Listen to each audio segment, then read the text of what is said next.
and as many of you know, IDB is the main source of financing for the growth of Latin America and the Caribbean.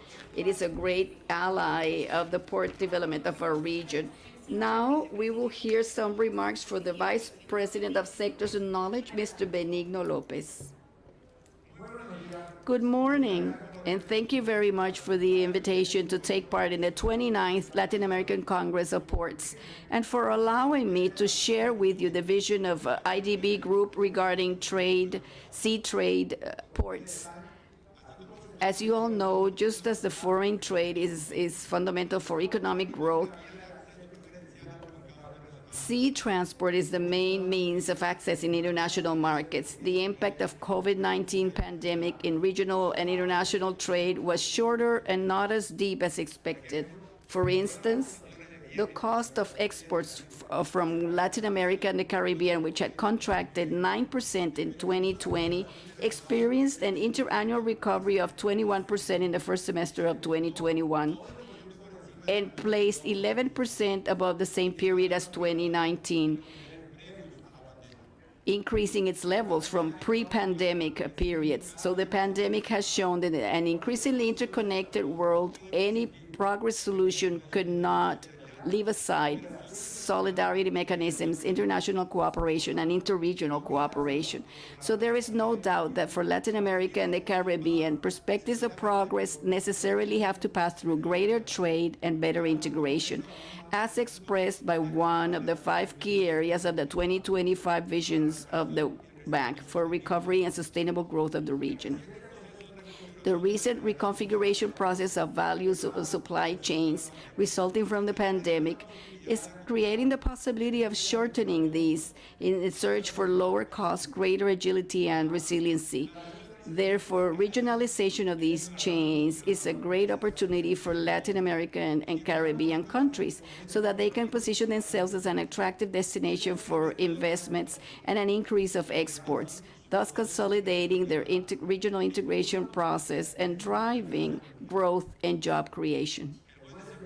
Good performance of sea transport is key to make a good use of these situations and improving competitiveness of our country. Transportation costs are a significant component of trade costs. Evidence shows that a reduction of 10% of international freight in LATAM will drive export by 30% and would increase the number of products exported by 25% within the region as well as to the United States. Nevertheless, the sector faces a series of critical challenges to leverage economic recovery. In recent months, freight has increased almost 450% between China and South America, compared to a 63% between Asia and the East Coast of the U.S. As you all know, this increase is due to many exogenous factors that escape the control of our nations. But the reality is that they're affecting both consumers, given an increase in final prices, as small and medium-sized companies for their performance. Hence, we need to improve the efficiency of shipping. Whereas Latin American and Caribbean countries have shown progress in their modernization of ports, more efforts are needed. Recent estimates regarding effects of port efficiency in transportation costs for 16 Latin American countries shows that an increase of 1% in port efficiency reduces commercial costs by 0.38%. And according to another study by IDB, ports in developing nations are 60% less efficient than the average port. This shows that our ports are not reaching their maximum potential.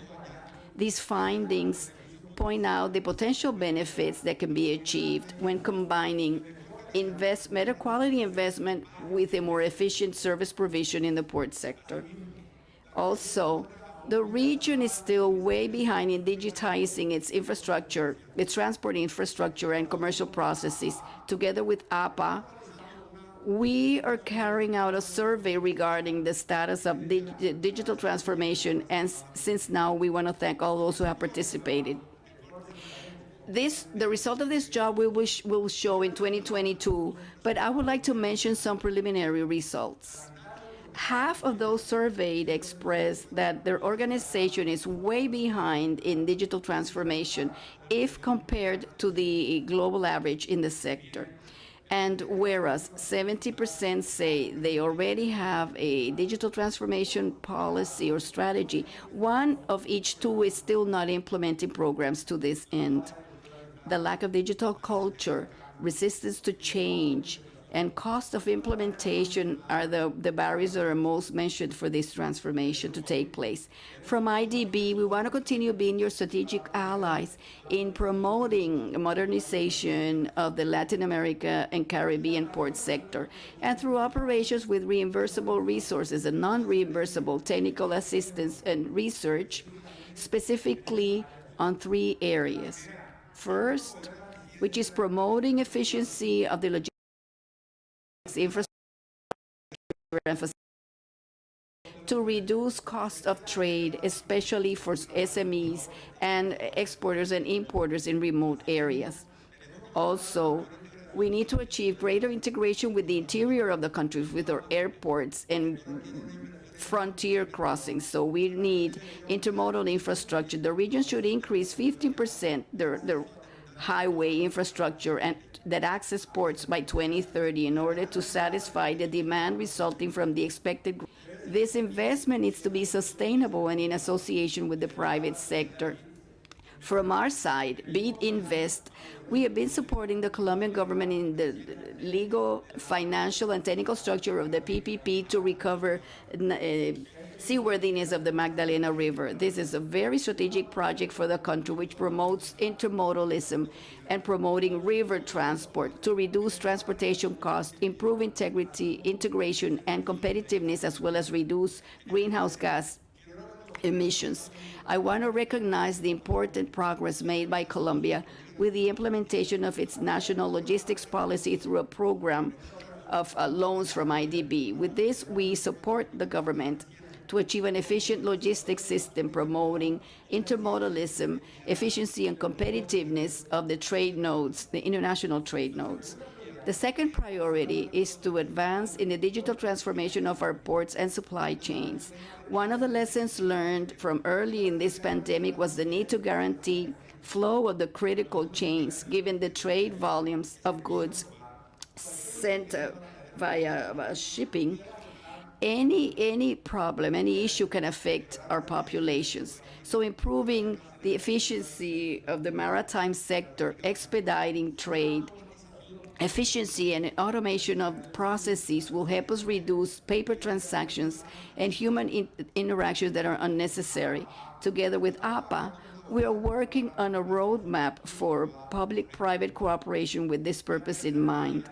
The third priority is a transition from industrial ports towards green ports and shipping lines, ensuring that investments and operations are sustainable and respectful of the environment.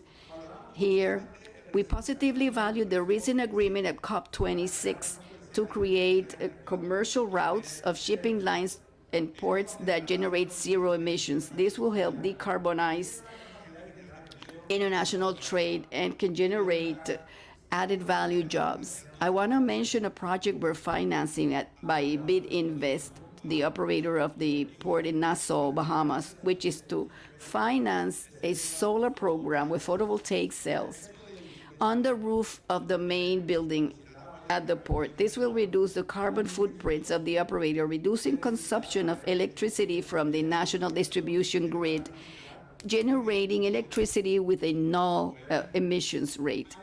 As you see, there's a lot to be done, and we can do it together. I want to invite you to count on IDB, both for the public as for the private sector, as partners in the process of modernizing commerce and shipping. We need to work together and advance on this agenda to recover the economic agenda and a prosperous future for the countries in our region. Again, thank you very much.